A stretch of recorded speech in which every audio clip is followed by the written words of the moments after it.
Good day mga ka-foods, no? So, ngayon, naka-harvest na tayo ng isang malapit na mag-isang tray. So, 5 na lang yung kulang. Ano? 1, 2, 3, 4, 5. Sa ngayong araw lang yan. So, paunti-unti na silang nangingitog lahat. Tapos, ito na naman kahapon. Ito yung kahapon. 1, 2, 3, 4, 5, 6, 7. 7 yung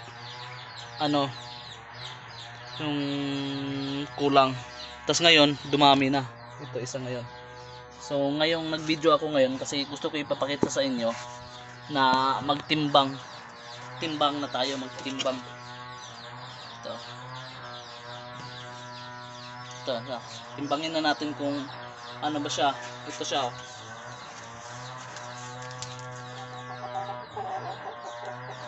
Ano bali? Size jumbo, extra large, large, medium, small, pullets, peewee, first egg. May mga ano dyan, oh. May mga by grams din dyan kung saan siya nabilong. So timbangin natin. Simula tayo dito para makita nyo talaga. Ito yung maganda, no, kung nag-itlogan ka kasi araw-araw nang itlog, araw-araw din pera. Bawat isang itlog nito pera na, kaya the best talaga kung nag-invest kayo ng maramihan. Sa akin kasi lang yon, parang 48 heads lang. Dapat kung gusto ko ang business ng kung marami kayong pera, bumili kayo ng mga 96 o above 200 heads. Yun yung maganda. So yun yung matimbang na tayo. Lagyan natin ng tatlong para hindi siya mahulog. Ito na, 49. So nabilong siya sa pullets muna. Ito. So lagyan natin siya ng palatandaan. Ay pintil-pin tayo. Okay.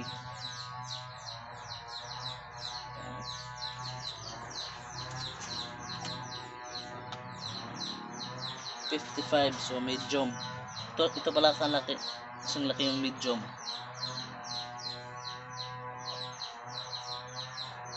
Yan natin ng medium.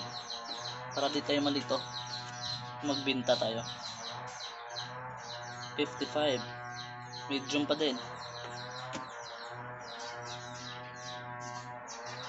55. Medium pa din.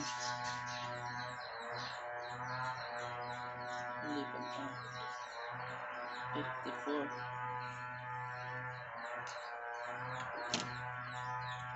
Medium.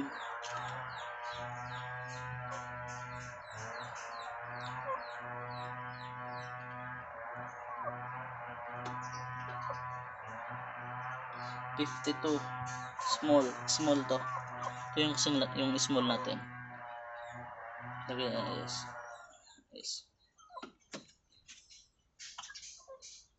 59. 59 medium. 49 P pullets. 52 small.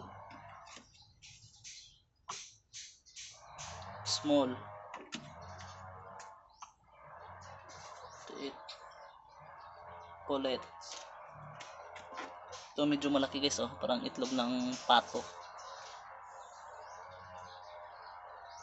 67 extra large. Ito yung extra large.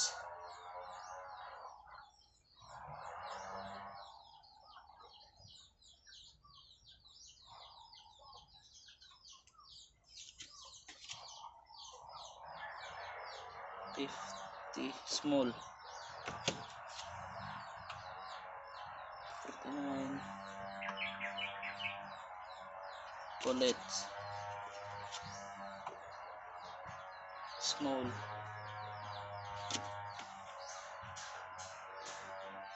Small.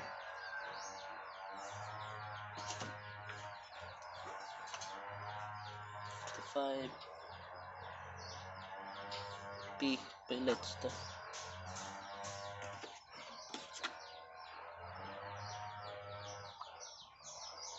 55 medium. So ayan lang guys, no, di natin pahabain yung video para madali na siyang ma-upload. Update ko kayo sa sunod nating ano kung paunti-unti siyang padami ng padami. So ayan guys, no, yung ano natin, pinapakita ko sa inyo itlog. The best talaga. Good luck. Thank you.